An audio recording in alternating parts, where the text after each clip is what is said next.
Today's video is sponsored by Squarespace. If you're looking to build a website for your business or your creative endeavor, look no further than Squarespace's easy-to-use all-in-one platform. More on them later. I was born in the year 1997, the same year Michael Jordan won his 5th NBA title, the same year Princess Diana fatally died in her car crash, and the same year Steve Jobs returned to Apple. My camera's not turning on.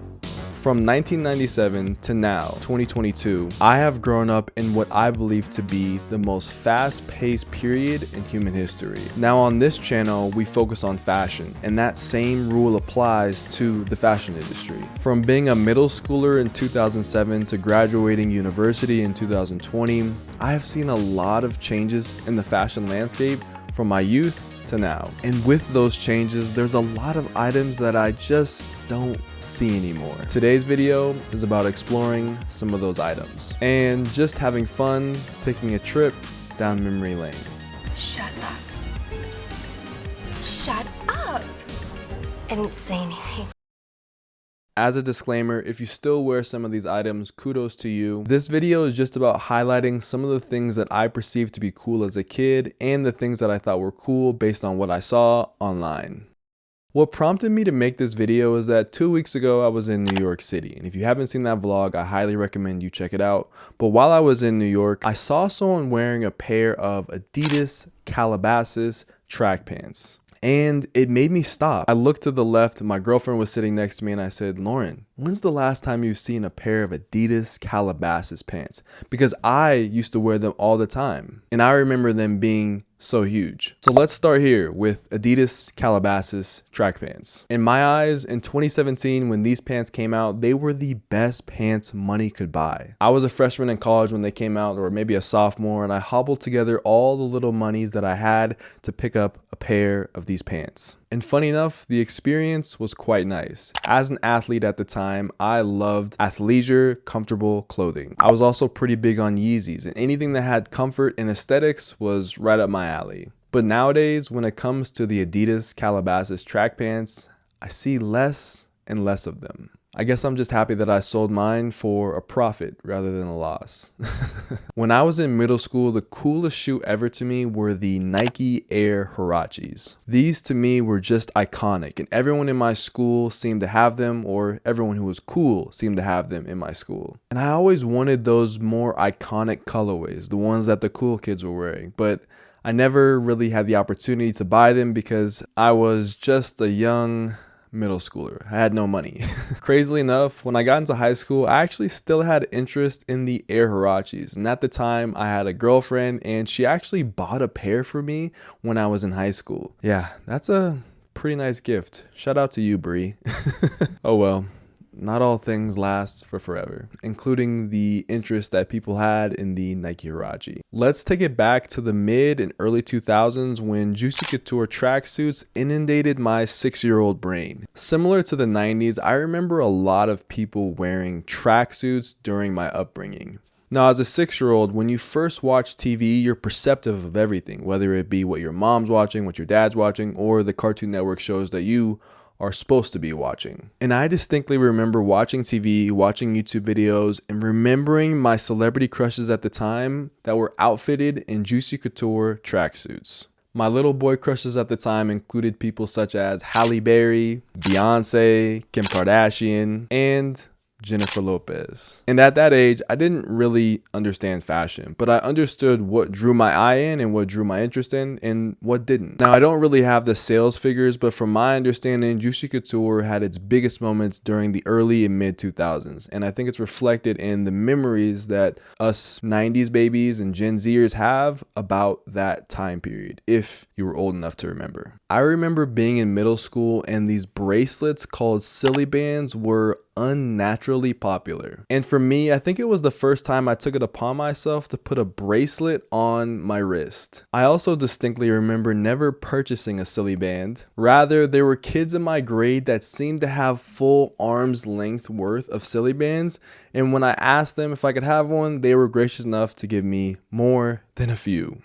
I also remember at my school, they became such a problem that they were just on the floor, they were everywhere, that they were eventually banned for a period of of time because people would just leave silly bands everywhere and you had rainbow colored floors instead of the dingy carpet that we traditionally had. Something that I distinctly remember as a kid growing up that just isn't the same anymore today is the fashion that was showcased in music videos. More specifically, rap, hip hop, and R&B. As a kid, I grew up as an only child, and I can remember vividly going to the library, or eventually when we got our own personal computer, spending hours upon hours studying music videos to try to be cooler, dress cooler, and act cooler according to the rappers, hip hop artists, and R&B artists that I loved at the time. Music videos such as Bobby Valentino's Slow Down, other artists like Chris Brown, Lil Wayne, Bow Wow, T-Pain, and so many others. And like I said, I was a connoisseur of 2000s music videos when I was 8, 9, 10 years old. Growing up, I both enjoyed these music videos from a music standpoint, but I also thought that they were putting me on to how to learn how to get girls too. Little did I know,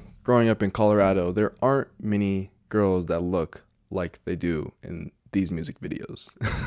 There weren't many items that I was lusting for in these particular music videos. It was more so just the aesthetic and the whole vibe that the characters, the artists created while making the music videos. But to honor the title of this video, no one really dresses like they did in 2000s or the 90s.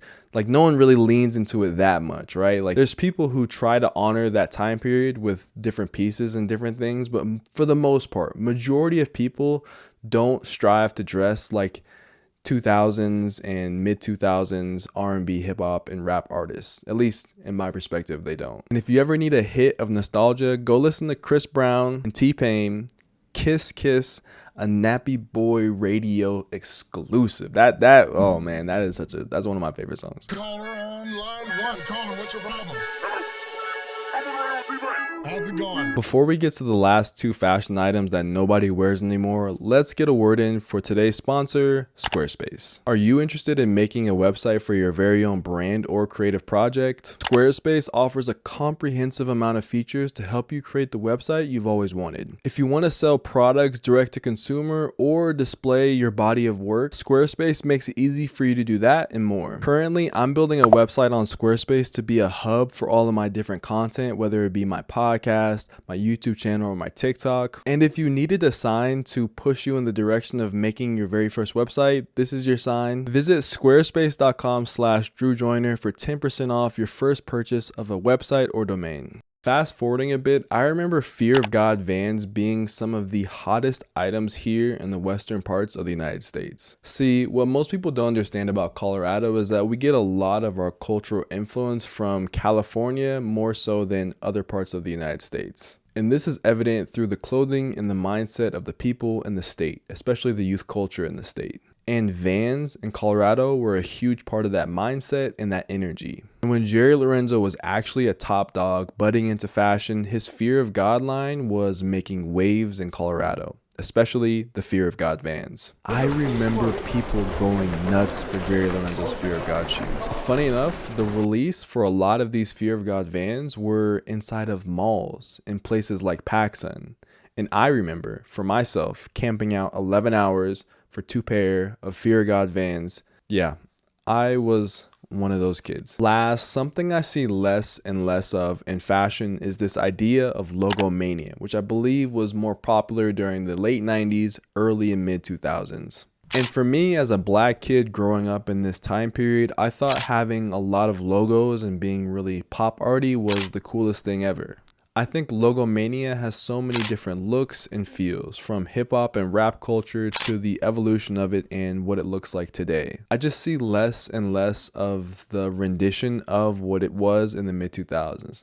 And I understand the Y2K aesthetic tries to bring back and embody what it was in the 2000s, but I feel like a lot of times it's a very not Y2K look, it's a more of a Y22K look. You know what I mean? Should I make a part 2? What do you remember from your upbringing? Maybe you were born in a different country or a different region of the world than the United States. I'm so curious to read your comments down in the comment section, for real. And as always, I'm spreading peace, love, and positivity in 2022. So that means I'm spreading peace, love, and positivity to you.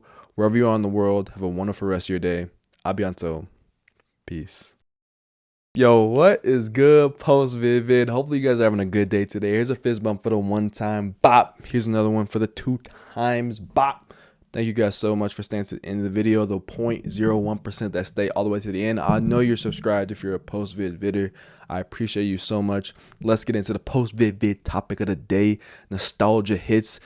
Do you guys remember in gym class we had these scooters, these very iconic scooters in gym class that just were so fun. They would make your day. Like, life was just so simple when you could go into gym class and there were these scooters that you could just roll around on. I don't even know what they're called. Like gym scooters, I guess. I don't know. These were just the simple pleasures of childhood. And I think as we grow up, like, we kind of forget how just the simple things are enough, right? Like, we complicate things as adults, and it's kind of sad. I kind of want to go back on one of those gym scooters for old time's sake. I'll see you guys in the next video. Have a wonderful rest of your day. Peace.